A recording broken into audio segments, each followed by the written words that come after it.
Hey guys, welcome back to my channel. जैसा कि आपको पता है हमारा डाइस चैप्टर कंप्लीट हो गया है, तो मैंने उससे रिलेटेड कुछ PYQs लेके आई हूँ ताकि आपका एक तरह से रिवीजन भी हो जाए। और ये मिक्सचर क्वेश्चन है जिसमें निकटतम का नियम वाले भी है और घनिष्ठ वाले भी है और गुणन के नियम वाले भी हैं। ये आपको करने हैं क्वेश्चन, ठीक है। तो मैं आपके लिए कुछ क्वेश्चन लेके आई हूँ, तो मैं आपको एक्सप्लेन कर देती हूँ। जैसे कि ये 3 डाइस वाला तो मैंने आपको बताया नहीं, तो मैं आपको बता दूँगी किस तरह से करना है, तो आप एक बार देख लीजिए, ठीक है। तो फर्स्ट क्वेश्चन है, तो इसमें 3 के विपरीत क्या होगा, तो ये आप देख लीजिए। इसमें एक उभयनिष्ठ है, एक उभयनिष्ठ, एक कॉमन चीज़ है। कॉमन चीज़ मतलब निकटतम वाला नियम है, और 3 के विपरीत पूछा है। सॉरी, इसमें निकटतम वाला नहीं लगेगा, इसमें लगेगा हमारा गुणन वाला नियम, क्योंकि 3 के विपरीत पूछा है, ना कि 4 के विपरीत। 4 के विपरीत पूछते तो हम बता देते कि 6 हो ही नहीं सकता, 1 हो ही नहीं सकता, 3 हो ही नहीं सकता, 2 नहीं हो सकता। क्योंकि उभयनिष्ठ के विपरीत पूछते तो हमें पता है क्या होना होता है, लेकिन हम इसमें गुणन वाला नियम लगेगा, क्योंकि इसने जो कॉमन चीज़ है उसके विपरीत नहीं पूछा, बल्कि दूसरे के विपरीत पूछा है। तो हम इसमें गुणन वाला नियम लगा के इसको सॉल्व करना, ठीक है। और ये वाला क्वेश्चन देखिए, ACF और FCB, इसमें 2 उभयनिष्ठ है। तो एक के विपरीत पूछा तो ऑब्वियसली जो बचा हुआ है उसके विपरीत हो जाएगा। ये आप इसमें देख लीजिए, उभयनिष्ठ वाला क्वेश्चन है, ठीक है। और ये AST और TAQ, ये भी हमने देखा, हमें पता है कि ये किसके कौन सा वाला है, ये भी है उभयनिष्ठ वाला, उभयनिष्ठ वाले से होगा, ठीक है। और अगला क्वेश्चन है 1 3 4 4 6 2, इसमें एक कॉमन है, 4 कॉमन है और 4 के विपरीत पूछा है। तो आप देख लेना, ये वाला निकटतम से लिया हुआ क्वेश्चन है, ठीक है। और ये 1 3 5 5 4 6, इसमें एक कॉमन है, लेकिन अब दूसरे वाले के पूछा है, विपरीत पूछा है, तो इसमें गुणन वाला नियम लगेगा, ठीक है। तो उसे सॉल्व करने की कोशिश करना। उसके बाद आता है हमारा ये क्वेश्चन, इसमें देखिए ACF FCB CDB, इसमें D के विपरीत पूछा है। बताइए आप इस क्वेश्चन को कैसे करोगे, बताइए।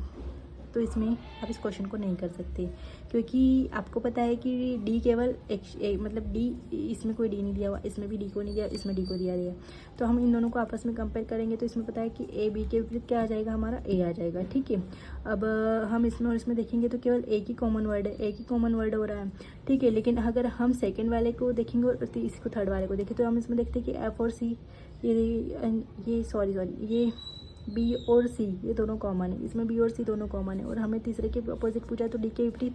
तो हम डी के विपरीत जो हम उभयनिष्ठ वाला नियम लगाते हैं कि जो बचा हुआ होता है वो एक दूसरे के विपरीत होता है, तो इसमें एफ आंसर आ जाएगा, ठीक है। एफ आंसर आ जाएगा। अगर आप इन दोनों से भी करते तो भी हो जाता है। अगर आप इसमें कौन सा, अगर क्योंकि एक ही कॉमन है तो आप इसमें गुणन का नियम लगाना पड़ता है, तो ए के विपरीत भी आ जाता है और डी के विपरीत वैसे एफ आ जाता है, उससे करते तो भी हो जाएगा। इन दोनों को लेकर अगर आप गुणन वाले नियम से करोगे तो भी आपका आंसर वही आएगा, और अगर आप इन दोनों को लेकर उभयनिष्ठ वाले नियम से करोगे तो भी आपका आंसर सेम ही आएगा, ठीक है।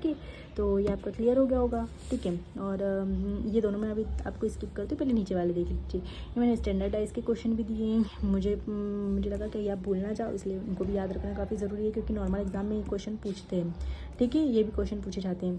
तो 3 के विपरीत मैंने स्टैंडर्डाइज के लिए आपको बताया था कि विपरीत आई संख्याओं का योग कितना होता है, 7 होता है। तो 3 के विपरीत क्या जोड़ेंगे कि 7 आ जाए, तो 4 जोड़ेंगे तो 7 आ जाएंगे। और इसमें मैंने आपको देखा है 5 के विपरीत, तो 7 कैसे आएगा, 2 जोड़ेंगे तो 7 आ जाएगा, तो 7 आंसर आ जाएगा। अब ये वाला क्वेश्चन देखिए कि इसमें 1 2 3 ये 4 के अपोजिट जो नहीं 4 के निकटतम वाली संख्या है बतानी है हमें। इसमें अपोजिट नहीं दिखानी है हमें, कौन सी दिखानी है, इसमें निकटतम वाली संख्या है, क्योंकि 4 के निकटतम क्या होगा, इसमें हमें क्या दिखाना है कि 4 के निकटतम 2 संख्याएँ क्या होगी, ये हमें फाइंड आउट करना है। तो हम इसको कैसे करेंगे, सबसे पहले तो इसमें और इसमें क्या एक कॉमन नंबर पकड़ लीजिए, एक कॉमन नंबर पकड़ लिया हमने 5, तो 5 ले लिए थे, ठीक है।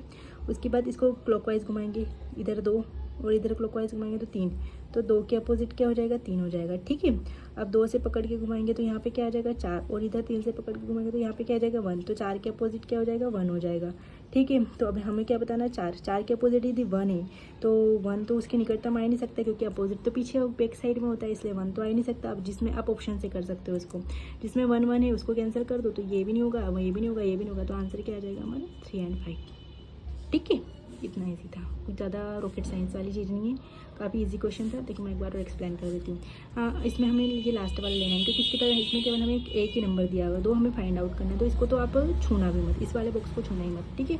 इन दोनों को लेके चलते हैं। इनमें दोनों कॉमन में क्या है कि 5 और 5 कॉमन है, तो हम इसको क्लॉकवाइज, मैंने आपको बताया था कि एक कॉमन और अपोजिट वाले का पूछे, 4 के विपरीत पूछा है, तो मतलब कि निकटतम पूछा है, सॉरी, लेकिन पूछा तो एक कॉमन चीज़ है, तो हम इसको क्लॉकवाइज करेंगे। तो क्लॉकवाइज लाए तो ये हमारा 5 के विपरीत 5, तो यहाँ पे आएगा 2, और इसको भी एक कदम क्लॉकवाइज घुमाया तो 3, 2 के विपरीत 3 हो जाएगा, और 3 को भी एक नंबर घुमाया तो 1 आ गया, और यहाँ 2 से घुमाया तो 4 आ गया। ठीक है, तो ये 4 के अपोजिट क्या आएगा 1, 4 के अपोजिट 1 है, तो मतलब कि उसके निकटतम हो ही नहीं सकता 1, तो हम ऑप्शन में देख लेंगे, अगर 1 1 नहीं वो वाले क्वेश्चन को आंसर कर देंगे तो जो बचा हुआ होगा वो हमारा आंसर होगा। ठीक है, आपको ऑप्शन भी इसी तरह से देंगे आसानी के, मैं इसे ऑप्शन बना के लाई, मैंने खुद एग्जाम से उठाया हुआ क्वेश्चन है। ठीक है, एग्जाम ये भी सबसे टफेस्ट PSC एग्जाम में पूछा हुआ क्वेश्चन है, मैंने कोई अपने मन से नहीं बनाया, आपको ऑप्शन भी वो इसी हिसाब से देंगे। ठीक है, और अभी ये वाला क्वेश्चन इसको देख लीजिए आप एक बार। ठीक है, तो इसमें क्या है हमारा सी को पकड़ लेंगे हम, तो सी के अपोजिट सी हो जाएगा। ठीक है, उसके बाद सी को क्लॉकवाइज घुमाएंगे तो यहाँ हो जाएगा ई के अपोजिट क्या हो जाएगा यहाँ पे,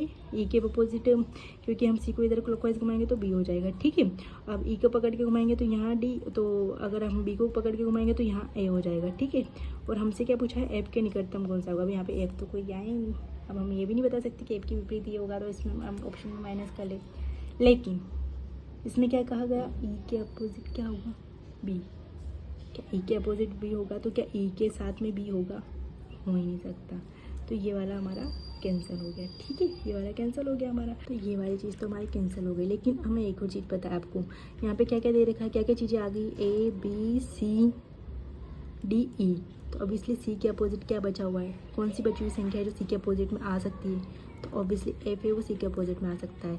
तो आप यहाँ देख लेंगे कि अगर एफ अगर सी के अपोजिट में तो उसके निकट तो कभी होगा ही नहीं। ठीक है, तो एफ अगर सी के अपोजिट में तो सी वाला कैंसिल कर देंगे, सी में ये भी कैंसिल हो जाएगी, ये भी कैंसिल हो, कौन सा बचा लास्ट वाला, ई बचा, ई और डी, ये इस टाइप से होगा। मैंने आपको सॉल्व करवा लिया है, इससे रिलेटेड कुछ क्वेश्चन है तो वो होगा PYQs तो मैं आपको बता दूंगी। ठीक है, लेकिन इसी तरह से सॉल्व करना था। ठीक है, आप समझ गए होंगे, आई होप, और आपको क्लास काफ़ी अच्छी लगी होगी और 5 से रिलेटेड अब आप कोई भी क्वेश्चन होगा आप आराम से सॉल्व कर लोगे, लेकिन आपको पहचान में आना चाहिए, आपको कौन सा रूल लगाना है ये भी पहचान में आना चाहिए।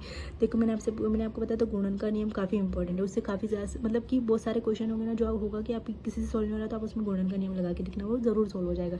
जैसे कि ये वाले क्वेश्चन थे, इसमें हमने गुणन का नियम लगाया तो उससे वो काफ़ी अच्छे जल्दी से सॉल्व हो गए। भले इनमें निकटतम वाला पूछा था कि इसके निकटतम को विपरीत पूछा ही नहीं, और जबकि हमने हमारे जो सिलेबस था उसमें केवल विपरीत का देखा था, और ये काफ़ी रेयर कोई केस में आते हैं ऐसे क्वेश्चन, और इन्हें ऑप्शन से सॉल्व करने की कोशिश करना है। ठीक है, अब मैंने आपको बताया ये वाला ऑप्शन कि आप बोलोगे कि ये ऑप्शन ऐसे बना लिए हुए, तो ये वाला ऑप्शन भी बताया मैंने। देखो कि अब सी के अपोजिट एफ के अपोजिट सी तो होगा ही, तो ये सी वाले क्वेश्चन है, लेकिन 2 में आपका कन्फ्यूजन होगा, 2 में आपको कन्फ्यूजन होगा, तो यहाँ पे क्या देखा, ई के अपोजिट बी होगा, तो ई और बी दोनों आपस में, यहाँ ई और बी यहाँ निकट तो आ ही नहीं सकते क्योंकि अपोजिट में होगा, इसलिए ये वाला भी कैंसिल हो जाएगा। तो कौन सा बचा, एक लास्ट ऑप्शन बचा, यही हमारा आंसर होगा। तो ये क्वेश्चंस थे, आप इन्हें करने की कोशिश करना, फिर से करने की कोशिश करना। ये टॉप 10 क्वेश्चन दिए हैं मैंने डाइस से रिलेटेड, और इनसे बाहर कुछ भी नहीं आएगा, मैं बता रही हूँ आपको। अगर आपने यही क्वेश्चन कर लिया और डाइस से रिलेटेड पूरा चैप्टर कर लिया, उसके PYQ सॉल्व कर लिया, तो मतलब आपको कुछ करने की ज़रूरत नहीं है। ठीक है, और प्रैक्टिस करते रहिएगा, प्रैक्टिस के अकॉर्डिंग मैंने आपको क्वेश्चन दिए हैं, तो इसकी प्रैक्टिस ज़रूर करना और आंसर मुझे कमेंट सेक्शन में ज़रूर बताना। ठीक है, और ये आप एक स्क्रीनशॉट ले लीजिए और इन्हें सॉल्व करने की कोशिश करना। तो थैंक्स फॉर वॉचिंग।